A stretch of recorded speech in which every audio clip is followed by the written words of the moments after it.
요즘 여러분들이 무슨 일 때문에 기뻐하실까요? 그런 기쁜 일이 있으면 함께 나눴으면 좋겠습니다. 온통 세상은 항상 새로운 뉴스로 가득하죠. 지난주는 또 화재가 나기도 하고, 또 요즘 막 카카오톡도 갑자기 바뀌어가지고 막 사람들이 막 뉴스가 되고 난리가 됩니다. 세상은 항상 새로운 거, 우리가 그걸 뉴스라고 하죠. 뉴스라는 원래의 의미는 항상 새로운 것들, 이런 것들이 이제 그냥 우리가 보통 뉴스다 이렇게 좀 그런 개념으로 가고 있는데, 세상은 뭔가 새로운 거, 새로운 거에 대한 어떤 그런 갈망들. 그런데 우리의 삶을 보면 그런 새로운 것에 발맞춰 가기가 되게 쉽지 않습니다. 더군다나 나이가 저도 버거워요. 요즘 막 AI 때문에 한참 뉴스가 되고 이슈가 되는데, 그걸 따라가는 일이 결코 쉬운 일은 아닙니다. 그러다 보면 내가 뭔가 뒤처진 것 같고, 뭔가 좀 옛사람 같기도 하고, 이런 느낌을 들기도 하죠. 그런 데서 우리가 생활하다 보면 갈등을 느끼고 고민이 되고, 그래서 어떻게 보면 그냥 막 포기하고, 포기하는 내 자신을 보면 또 안심하기도 하고.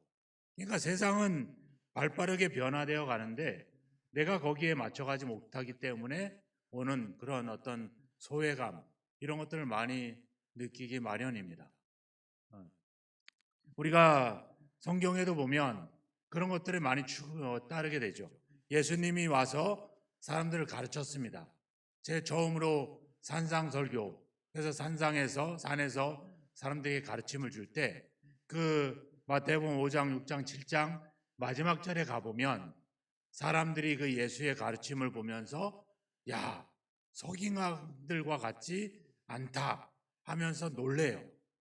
그러니까 예수님이 가르침이 그 당시의 가르침을 뛰어넘는 뭔가 새로운 가르침에 대해서 사람들이 놀라게 되죠. 그런데 예수님의 가르침을 좀 더 심도 있게 보면 전혀 새로운 가르침이 아니라는 거예요.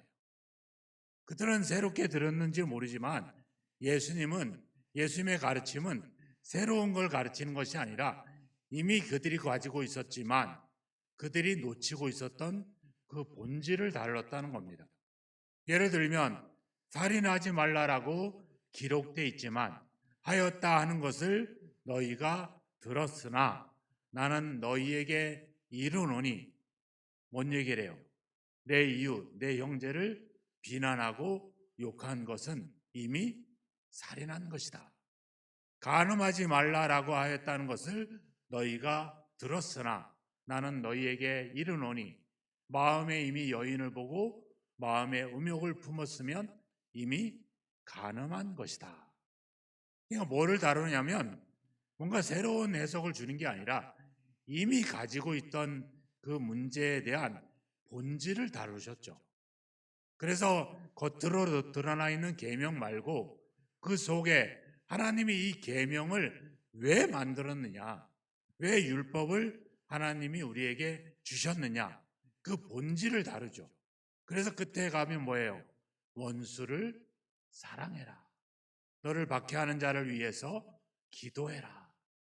하나님의 뜻은 거기에 있다. 이렇게 이야기를 하죠. 그러니까 세상이 변화되고 세상이 새로워질수록 우리는 그 새로운 것을 따라갈 것이 아니라 뭐예요? 그거의 본질을 찾아가야 된다라고 하는 겁니다. 오늘 이 사도 요한일서 누가 썼을까요? 요한일서는 누가 썼습니까? 요한이 썼죠. 잘하시네요. 요한복음은 누가 썼을까요? 요한이 썼죠. 요한계시록은 누가 썼을까요? 요한. 잘하십니다. 아주. 마태복음은 마태. 가르쳐 주셔서 너무 잘 아세요. 자, 사도 요한이 우리에게 쓴 편지가 요한일서입니다. 자, 사도 요한은 예수님 제자 중에 제일 어린 제자였어요. 또 예수님의 제자 중에 가장 오래 산 제자가 바로 사도 요한입니다. 거의 94세, 95세에 이분이 돌아가셨는데 순교해서 돌아간 게 아니에요. 왜 돌아가셨어요? 그렇죠. 나이가 많아서 돌아가신 거예요. 자연사를 하신 겁니다. 네. 그러니까 나이가 많은 건 어때요? 내가 이제 갈 때가 아니라 뭐예요? 하나님이 부르실 날이 더 가까워졌다. 그런 생각하시면 돼요. 너무 나이 들었다고 하찮게 여기지 마시고. 나이가 들면 제일 특징이 뭘까요? 나이 안 들어보신 분들은 말하면 안 돼. 나이 드신 분들만 얘기해야 돼. 근데 젊은 사람들이 잘 알죠. 하던 말을 또 하고 또 하고 또 합니다. 하는 사람은 항상 새로운 말을 하는 것 같은데 듣는 사람은 항상 같은 말을 듣죠. 사도 요한이 나이가 많이 들자 같은 말을 계속 반복합니다. 무슨 말을 했을까요?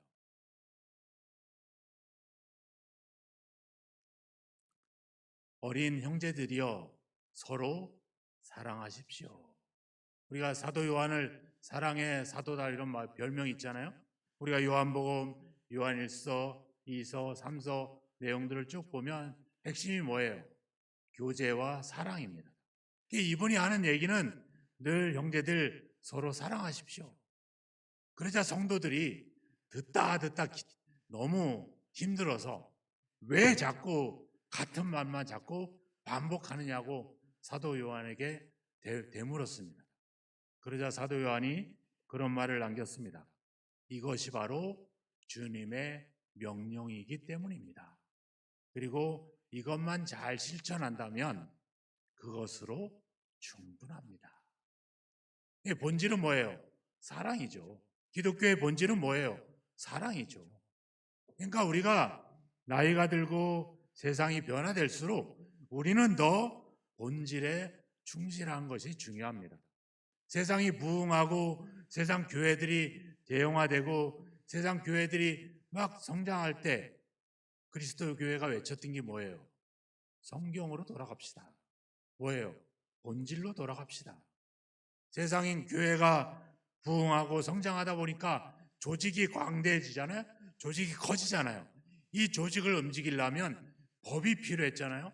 법을 만들고 정관을 만들고 그러다 보니까 이것들이 뭐보다 성경보다 더 우선시된 거죠.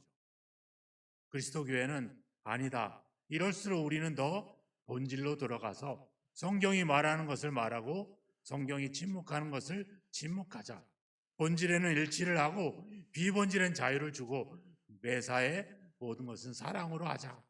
이걸 외치면서 본질로 돌아가자고 외쳤던 것이 바로 그리스도 교회죠. 자, 사도 요한이 편지를 쓰게 된 이유가 있습니다. 자, 60년 중반에 네로 왕제가 교회를 핍박하기 시작합니다. 그리고 교회와 유대인들을 로마에서 추방해 버립니다. 또 유대 예루살렘은 로마의 전쟁으로 인해서 그 예루살렘이 함락이 되고 이스라엘이 이 지구상에서 나라가 사라져 버리죠. 그게 70년에 있었던 사건입니다. 그리고 1948년 이스라엘이 나라를 다시 택게 되죠. 그 기간 동안 거의 2000년 동안 이스라엘은 이 지구상에서 사라집니다.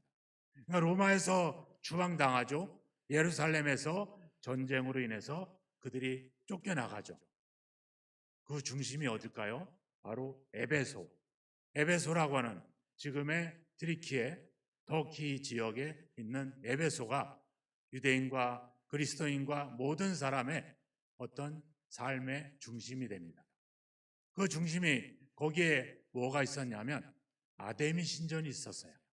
세계 불가사의에 속한 그 신전이 거기에 존재하고 그래서 그런 종교적인 사업, 종교적인 장사들이 에베소에 가득하게 되죠.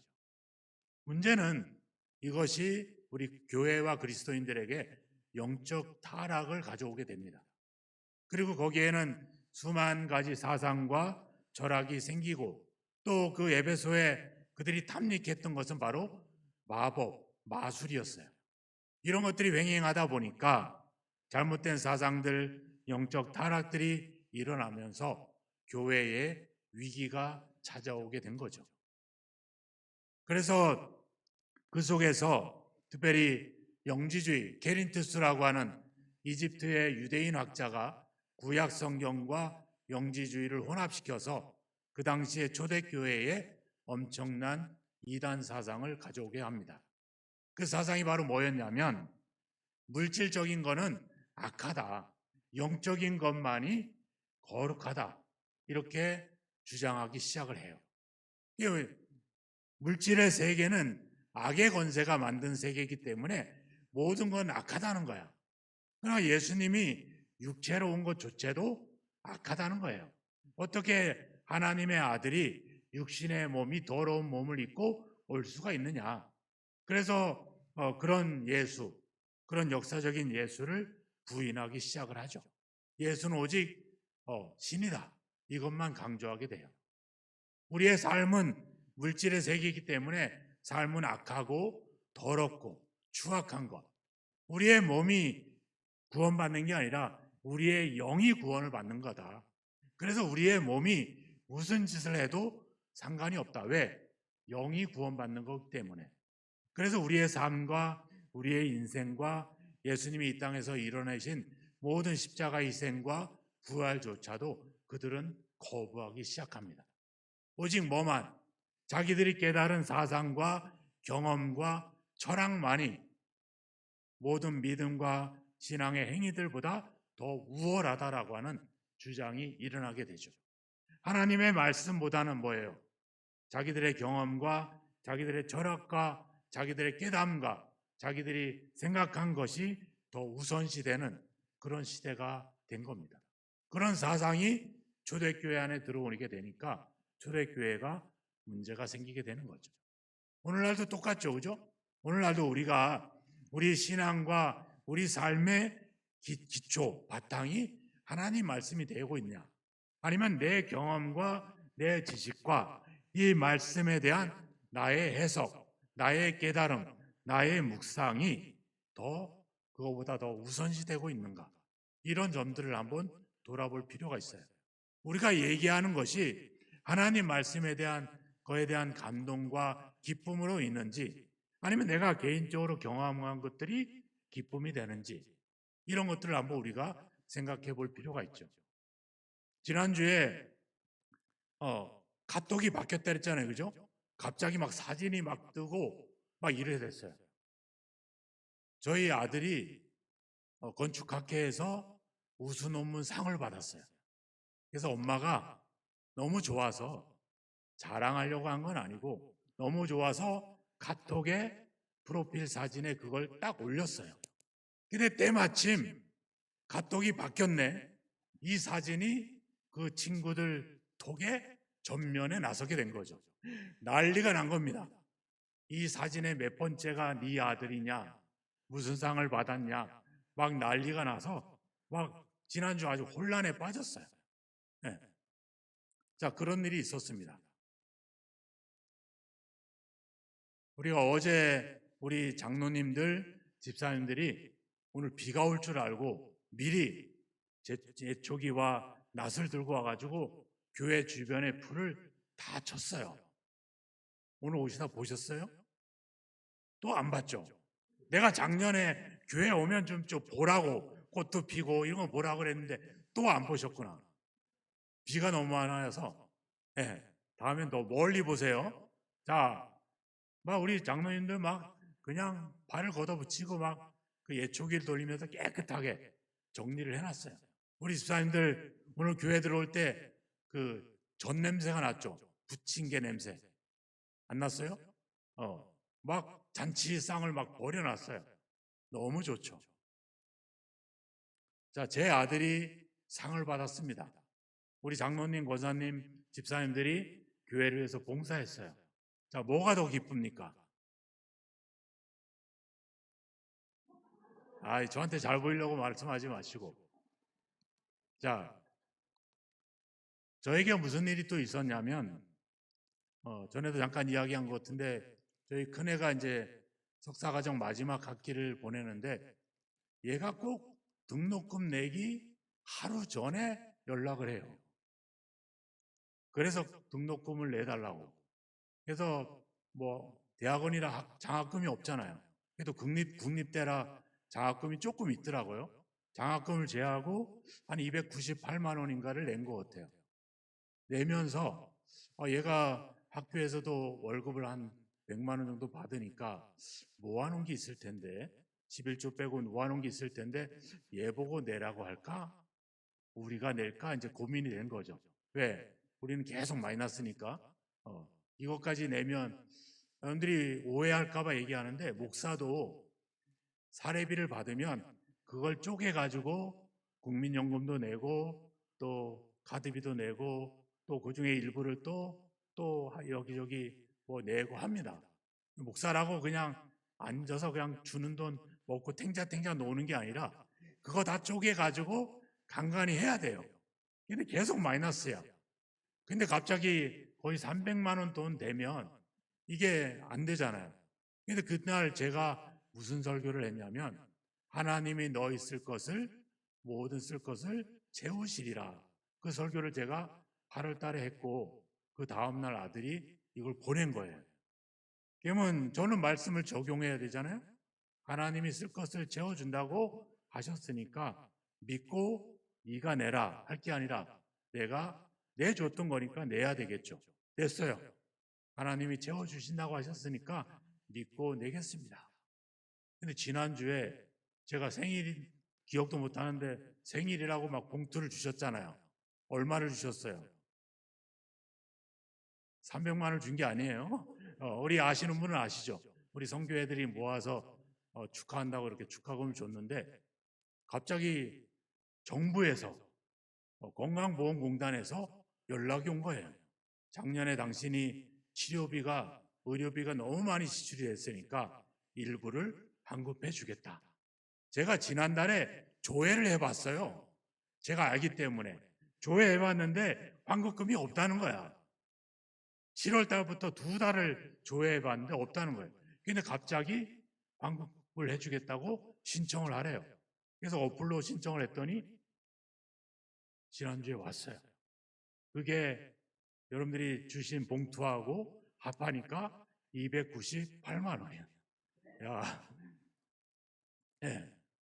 제가 돈 얘기를 하는 게 아니죠. 뭐예요? 하나님께서 어떻든 간에 아주 큰 게 아니라 아주 사소한 거라 할지라도 그 말씀에 의지해서 순종하고 또 했더니 하나님이 또 채워주시고 또 애 상도 주시고 또 함께 기쁨도 나누게 하고 네. 우리가 하고 싶은 얘기는 그겁니다. 내 나만의 기쁨 과연 나만의 기쁨인가? 모두의 기쁨인가? 그것이 내 경험을 바탕으로 하고 있는가? 하나님의 말씀을 바탕으로 하고 있는가? 이런 점들을 돌아봐야 되는 거죠. 사도 요한이 편지를 쓸 때 그 교회의 고민은 하나님의 말씀과 하나님의 뜻보다는 개인적인 어떤 사색과 철학과 경험과 감정들이 신앙의 바탕이 되고 있었다는 겁니다. 그래서 사도 요한은 편지를 쓰게 된 것이죠. 1절에 나와 있죠. 태초부터 있는 생명의 말씀에 관하여는 요한복음 1장 1절에 뭐라고 써 있습니까? 태초에 말씀이 계시니라 이 말씀이 하나님과 함께 계셨으니 이 말씀은 곧 하나님이시다. 같은 말을 하고 있죠. 말씀에 대한 이야기를 하고 있습니다. 뭐예요? 우리 신앙과 우리 삶과 우리의 판단과 우리의 행위의 기초, 바탕은 뭐가 돼야 되냐? 바로 말씀이 돼야 된다. 그 이야기를 하기 위해서 제일 먼저 말씀에 대한 이야기를 하고 있는 거죠. 하나님이 우리에게 말씀으로 다가오는 이유는 바로 뭐다? 그 말씀이 뭐기 때문에? 생명의 말씀, 즉 생명이기 때문이라는 거죠. 하나님의 말씀, 예수 그리스도는 바로 생명인 거죠. 그래서 요한복음 1장 14절 그 부분에도 얘기하잖아요. 말씀이 육신이 되어 우리에게 나타났으니 그분이 바로 누구예요? 예수 그리스도죠. 바로 우리의 생명. 그래서 요한복음 10장 10절에 얘기하잖아요. 도둑이 오는 것은 도적질하고 죽이려고 하지만 내가 온 것은 양으로 생명을 얻게 하고 또 더 풍성히 얻게 하려 합니다. 예수님이 말씀으로 우리에게 오신 이유는 우리에게 생명을 주기 위한 것이죠. 그럼 내가 살려면 어디에다 바탕을 둬야 돼요? 말씀에 바탕을 둬야 되는 것이죠. 골로새서 3장 3절에 가보면 너희의 생명이 그리스도와 함께 감추어져 있다. 그러니까 위의 것을 생각하고 위의 것을 찾으라. 왜? 거기에 우리의 생명이 있다. 뭐예요? 생명이 있는 곳을 바라보라는 거죠. 사람들은 자기의 생각, 자기의 감정, 자기의 경험, 자기의 철학을 바탕으로 했어요. 그러자 사도 요한이 1절에 뭐라고 합니까? 같이 한번 읽어보겠습니다. 태초부터 있는 생명의 말씀에 관하여는 우리가 들은 바요, 눈으로 본 바요, 자세히 보고 우리의 손으로 만진 바라. 2절 이 생명이 나타내신 바 된지라. 이 영원한 생명을 우리가 보았고 증언하여 너희에게 전하노니 이는 아버지와 함께 계시다가 우리에게 나타내신 바 된 이시니라. 뭐예요? 보았다, 들었다, 만졌다, 나타났다. 우리가 그를 증언했다. 계속 얘기하고 있죠. 뭐예요? 생각하고 그리고 상상한 내용이 아니라 뭐예요? 실제적이라는 거예요. 실제로 생명의 말씀이신 예수 그리스도와 우리가 함께 하고 있었다. 누가복음 24장 3절에 가보면 예수님이 부활해서 왔어요. 제자들이 그 예수를 보고 뭐라고 했을까요?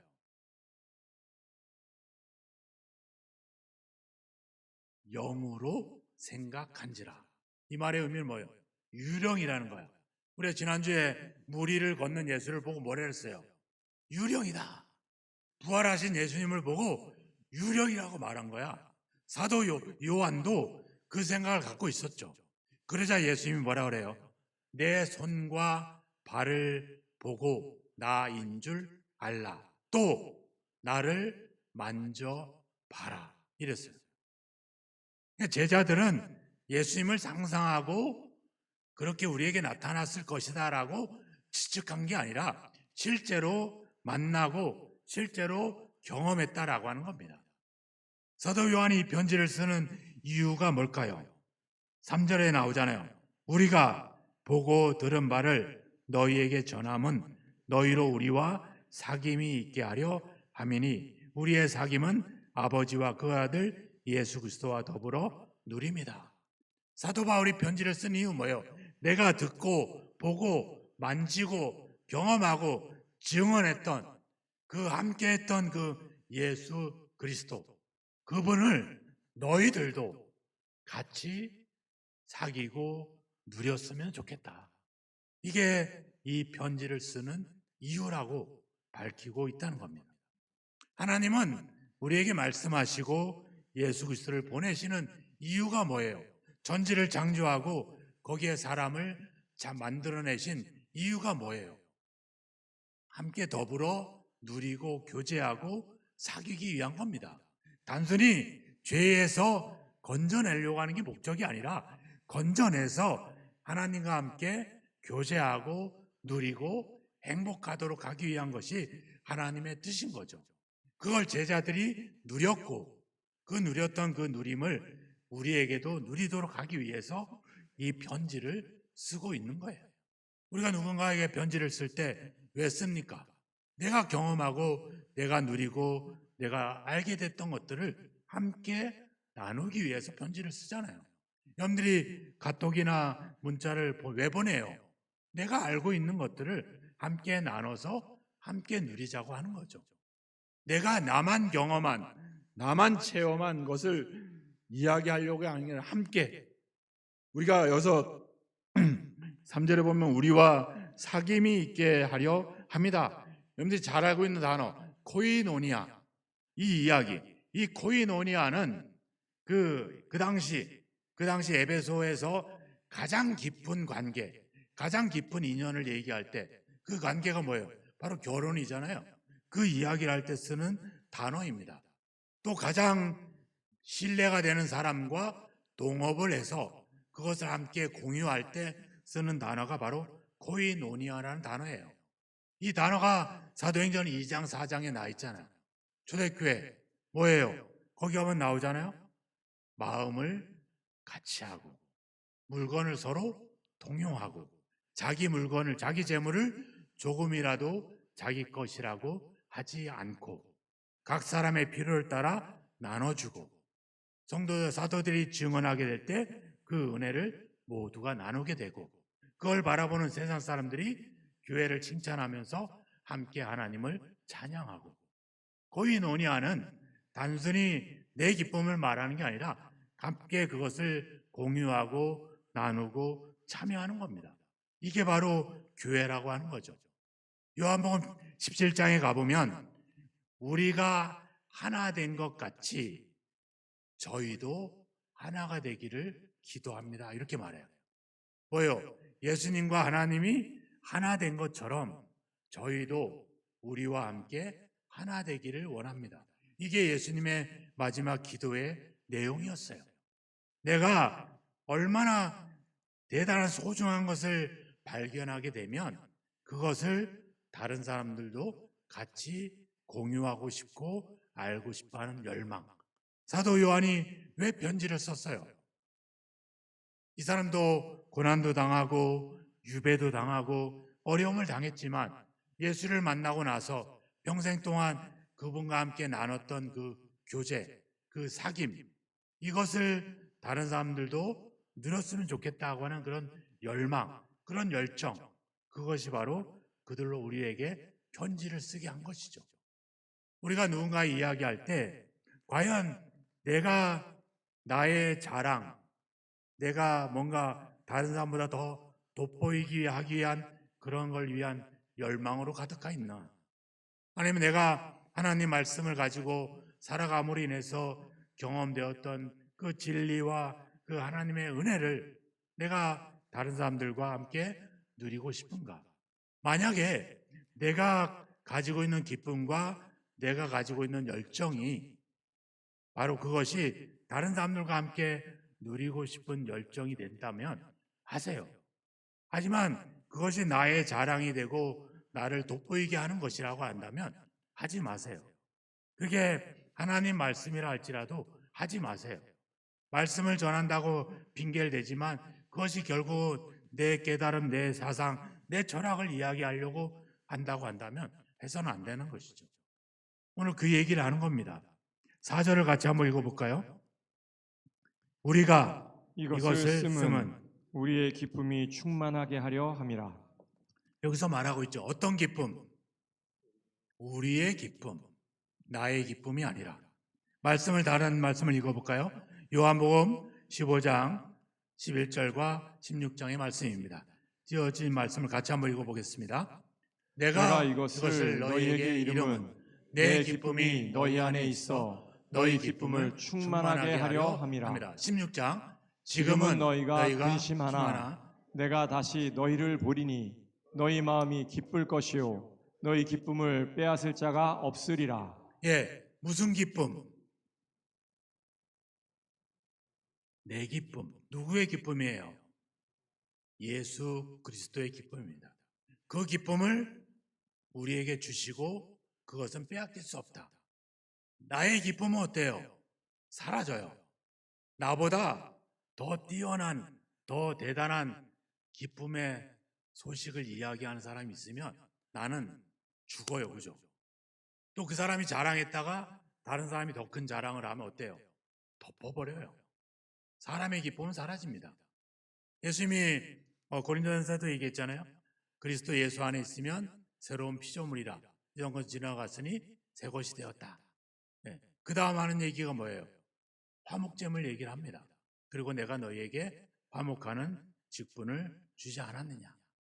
그런 얘기들을 하게 되죠. 자, 예수님은 우리를 통해서 하나님이 하셨던 그 일을 하길 원하시는 거예요. 예수님은 하나님과 본인의 관계에서 이루어진 그 기쁨을 그 제자들에게 얘기하는 거예요. 우리가 읽은 말씀이 언제 하신 말씀이냐면 십자가를 앞에 두고 하신 말씀이에요. 우리가 십자가를 앞에 두고 기쁨에 대한 이야기를 할 수 있을까요? 없죠. 아버지가 나를 버리고 십자가를 지게 하는데 그런 아버지와 아들이 화목할 수 있을까요? 그럴 수가 없죠. 그렇지만 예수님은 기뻤어요. 왜 기뻤어요? 내가 아버지의 일을 하고 있다는 것. 그 아버지의 일을 위해서 내가 보냄을 받았다는 것. 그리고 내가 십자가에 죽을지라도 그것을 통해서 하나님이 우리 모두와 온 세상 사람들과 화목하게 하는 역할이라, 그것이 하나님의 아버지의 뜻이란 걸 알았기 때문에 기쁘게 받아들이게 된 거죠. 내 원대로 마옵시고 아버지의 원대로 하옵소서. 우리에게 우리가 말하는 기쁨, 우리가 이야기하는 자랑, 그런 것들이 그리스도 안에서 그런 것으로 이루어지고 있나? 아니면 그저 단순히 내 삶에 대한 기쁨을 이야기하고 있는가? 이런 것들을 한번 돌아봐야 돼요. 우리의 관계가 왜 깨집니까? 우리가 왜 화목하지 못합니까? 왜 그래요? 서로 자기 얘기를 하니까 그래요. 서로 자기 자랑을 하니까 그래요. 서로 자기만의 기쁨을 이야기하기 때문에 관계가 화목으로 이루어질 수 없죠. 내 얘기를 해서는 절대 화목할 수가 없습니다. 그래서 그 관계에 뭐가 있어야 돼요? 진리가 있어야 돼요. 하나님의 말씀이 있어야 돼요. 최소한 그것이 하나님 약속, 하나님 말씀 때문에 이루어진 것이라고 하는 사실도 이야기를 할 수 있어야 돼요. 그게 없으면 해서는 안 되는 거죠. 사도 요한이 이런 편지를 우리에게 쓰게 된 이유, 바로 그 교회 안에 개인적인 철학과 개인적인 사색적인 지식과 개인적인 경험과 개인적인 자랑과 이런 것들을 더 말씀보다 우위에 두기 때문에 그 관계에서는 교회가 깨질 수밖에 없는 거죠. 이제 여러분들이 에베소에 가보세요. 뭐만 남아있습니까? 다 무너진 기둥만 남아있어요. 사람이 중심이 되고 사람의 경험과 지식과 감정이 기초가 되면 무너질 수밖에 없습니다. 반석 위에 집을 짓기 위해서 우리에게 필요한 것은 바로 하나님의 말씀입니다. 그 말씀을 통해서 이루어지는 기쁨, 그것만이 함께 공유할 수 있고 그것이 우리의 믿음, 우리의 관계, 우리의 사랑을 더 깊게 만들 수 있다는 것입니다. 그래서 오늘 사도 요한이 우리의 기쁨이 충만하게 하려 합니다. 우리의 기쁨이 뭐예요? 예수님과 자신이 또 예수님과 제자들이 누렸던 그 기쁨, 그 기쁨이 우리 안에 있기를 원하는 것입니다. 우리 교회 안에도 그 기쁨이 충만하기를 주님의 이름으로 축원합니다. 내 생각, 내 자랑, 내 경험이 아니라 바로 하나님 말씀이 기초가 되고 그 말씀이 내 삶에 이루어졌던 그 이야기들, 그런 기쁨을 나누게 될 때 그 교회는 더욱더 든든해지고 그 교제는 더 깊어갈 줄로 믿습니다.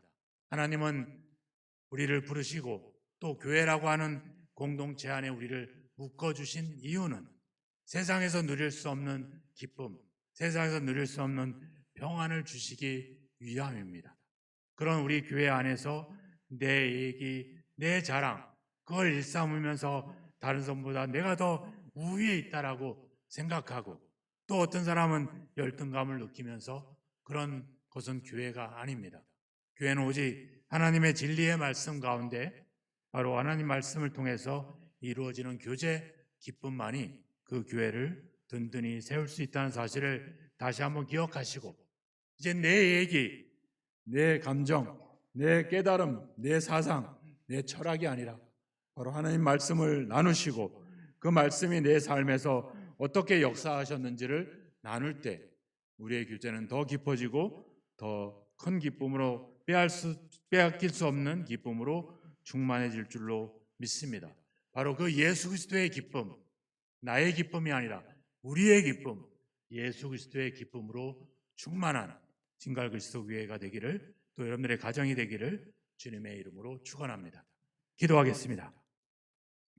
함께 기도합시다.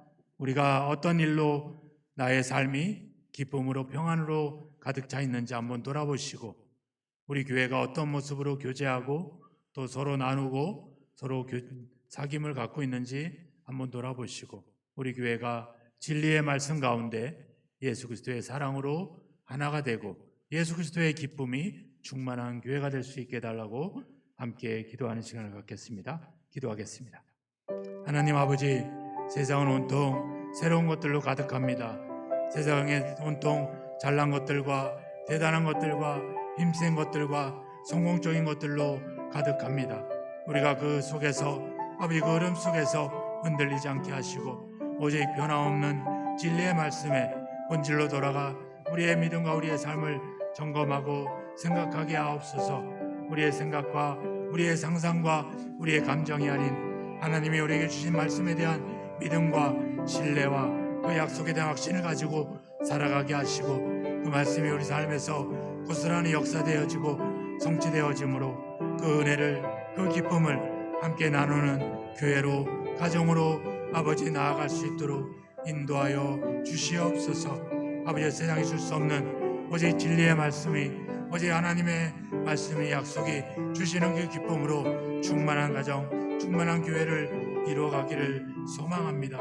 우리 신갈 그리스도 교회가 하나님의 개인적인 체험이나 경험과 감정이 아닌 오직 하나님의 진리의 말씀 안에서 그리스도의 기쁨이 우리 모두의 기쁨이 충만한 교회로 나아가기를 원합니다. 하나님 아버지 우리에게 절제와 또 아버지 지혜와 판단력을 주셔서 오직 아버지 말씀 위에 우리의 모든 것들을 기초하고 바탕하고 붙들 수 있는 저희들이 되게 하소서. 반석에 아버지 세워갈 수 있도록 인도하여 주옵소서. 믿습니다. 하나님, 우리 신갈 그리스도 교회가 반석 위에 세워지는 교회가 되어지기를 소망합니다. 하나님의 진리의 말씀 위에 거룩함을 얻는 교회가 되어지기를 소망합니다. 우리 개인적인 기쁨과 개인적인 아버지 자랑이 아닌 오직 예수 그리스도의 기쁨이 충만한 교회가 되어지기를 소망합니다. 우리의 이야기, 우리의 나눔과 우리의 교제와 사귐이 진리의 말씀 위에 아버지 기초를 둔 사귐이 있기를 소망합니다.